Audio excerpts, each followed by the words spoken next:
Hello, this is Will. Today I'll be showing you how to make every other tool that you can make before making your smeltery. In this video, I plan on showing you how to make your shovel, a hatchet, a broadsword, and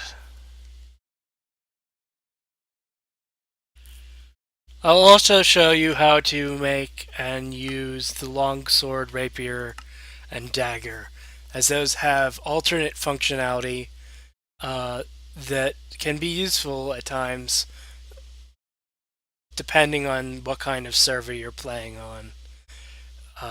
For instance, the longsword it's okay as a sword goes. I wouldn't start using it as your starting sword, but the charge boost can be useful if you want to be able to.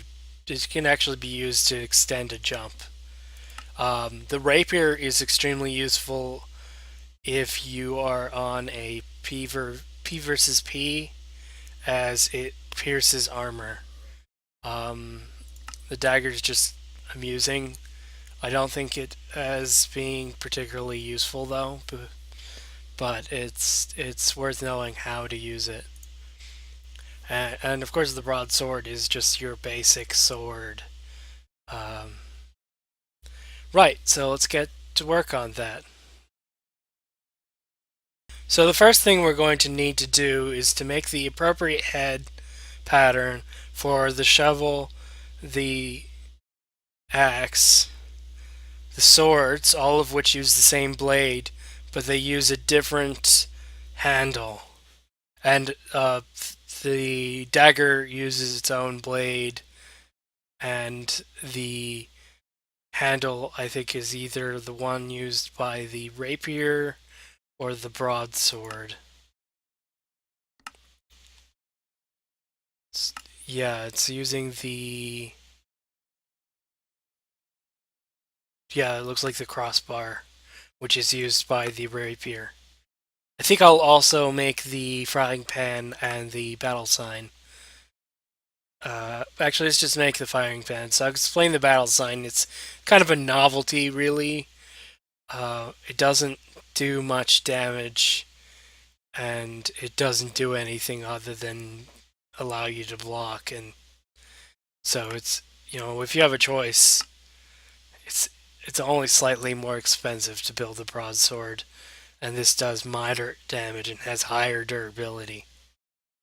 Though if you find the parts for a good battle sign in a NPC village, go ahead and build one if you're desperate. But it's not going to do as well as the broadsword for most things.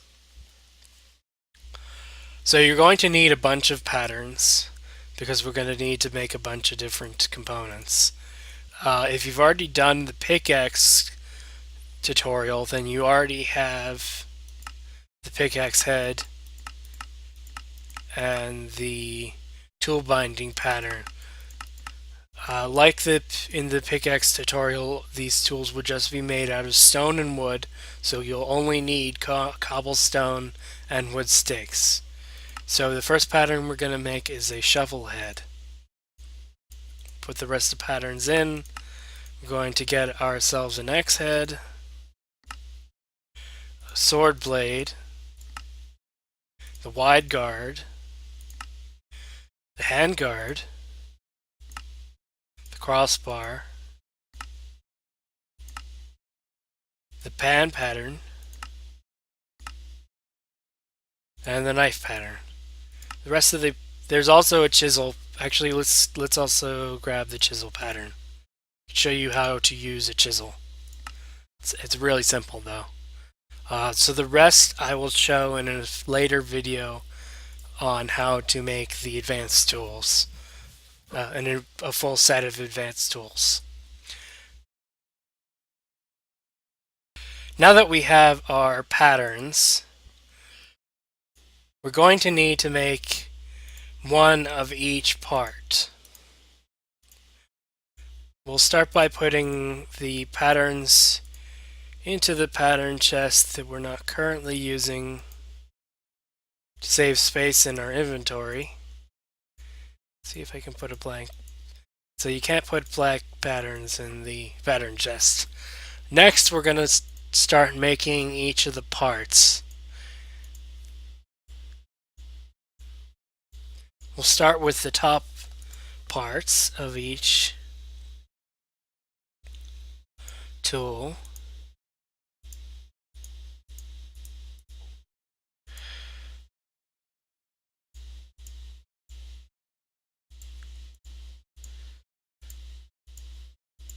Most of them cost 1, though obviously apparently the chisel and knife pattern, because they're smaller, take up only half of that amount. So next let's make a sword blade with the leftover stone shards. Okay, and the last one we need is a pan. Next, we will make our wide guard.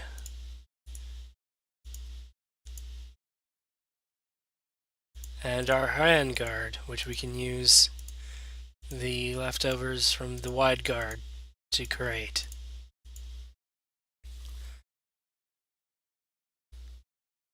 And the last pattern we're going to need to make a part of is the crossbar, which we need 2 of.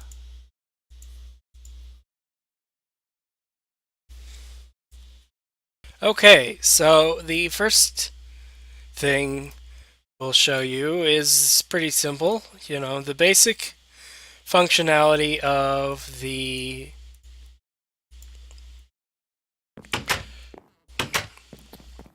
shovel, hatchet, and broadsword are the same as in vanilla.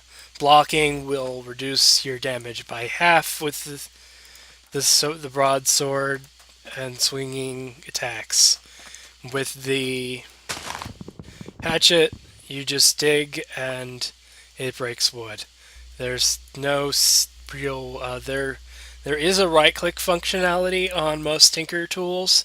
You can play if you have torches on the right side of your tool, it'll place a torch. As you can see, I don't have torches or anything placeable, so it won't do that. The one place that this will not work is if they're on the very end. I find that it will place whatever's over here instead, which is not really what you want, as you can see. So you could have torches there, but usually you don't. Okay, so the next thing to show you how to use is the chisel. Now, do I have anything that we can use the chisel on? It does not look like we do. So that'll have to come next. The next tool I'll show you is the dagger. And as you can see, it was just thrown just by right-clicking. It does a little bit of damage. It's a throwaway weapon. It's pretty much lesser to most it's the only throwaway weapon you get in Tinkers. It's not the only ranged weapon. There is a bow, but I'm not going to show that off until the advanced tutorial because I feel it is more difficult to make than the standard tools, and you're generally not. You're probably not going to make it until after you've made your smeltery, which I have a tutorial on. So the long sword gives you this little boost, and if you're running, it helps. And otherwise it swings normally. So if I turn off my jetpack, see I'm jumping normally, and I jump, you get a little bit of a boost. Not a lot. Used to be more. I think, let me give you a better example. So we're here with 2 blocks. Let's see what happens. As you can see, I got up over the 2 block height. So that's kind of what you can do with it. If you're running, there's more you can do with it. But you want to be careful with this, because if you're not careful, you can hit the ground and hurt yourself. The last one is the rapier. The right click has you make a little leap backwards. Presumably it's the retreat function that you would see if you were fighting with a normal rapier or foil. Though a little note is that the rapiers often used in film aren't real rapiers, but that's, or at least classic film. They're foils built for fencing, specifically for film, I think. So the last tool I need to show you, I'm going to have to get some stone so that I could show you, because it only works on certain blocks. So I'll be right back with some stone. Okay, so I've moved down into the mining area level to show you the functionality of the chisel on one of these stone walls. So when you right click, left click doesn't really do anything. I guess it would break the block if you hold it long enough. But right click, as you can see, turns the, if you hold it long enough, will turn the block into a brick. If you hold it longer, it'll turn it into stone road, fancy brick, chiseled stone bricks, and that's it. So you'll end up with chiseled stone bricks. If you're there are some others. If you have, it's possible it works on. It definitely works on other kinds of blocks, particularly the if you smelt stone, you will produce a black block that is something that you can also eventually, what you can do with it is smelt stone to produce more seared bricks, because you get seared stone if you smelt enough of it, and that can be used with this chisel as well. So that's about it. Next time I will probably show you how to make the other advanced tools. Of course, I don't plan on showing you. I've already shown you how. By that point, you'll have already seen how to make a smeltery and how to make a hammer.